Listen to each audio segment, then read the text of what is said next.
করি, উল্টা পাল্টা বলি, তাহলে আমাদের সালাম হবে না। সালাম দিতে হবে সহি শুদ্ধভাবে। সবাই একটা সালাম দাও সে।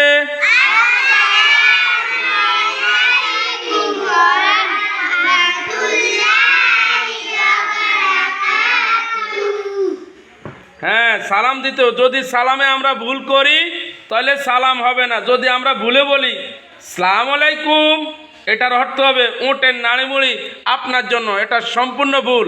এইভাবে সালাম হবে না। কেউ যদি সালাম দেয় আসসালামু আলাইকুম, আপনার মৃত্যু হোক, এই সালাম হবে না, এটা ভুল। যদি সালাম কেউ দেয় সালাম আলাইকুম, তাহলে এটার অর্থ দাঁড়ায় আপনার উপর গজব বর্ষিত হোক, এই সালাম হবে না।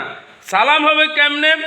আমাদের নবী হযরত মুহাম্মদ সাল্লাল্লাহু আলাইহি সাল্লাম যেভাবে শিখিয়েছেন, ওইভাবে সাহাবীরা যেভাবে বলেছেন, যেভাবে সালাম দিয়েছেন, ওইভাবে আমরা সালাম দিতে হবে। আমরা সালাম দিব কেমনে? আসসালামু আলাইকুম ওয়া রাহমাতুল্লাহি ওয়া বারাকাতুহু।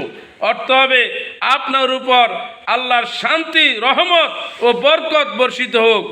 এই যে সালাম, প্রচলিত সালাম, প্রচলিত সালামটা আমরা কেউ জানি না। তাই আমরা সুন্দরভাবে, ছাত্রছাত্রীরা সবাই সুন্দরভাবে একটু সালাম দাও সে।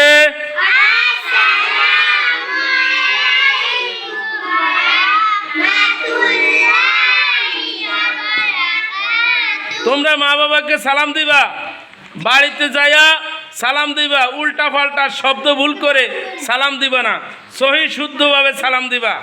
ঠিক আছে? তোমাদের কি মনে থাকবে?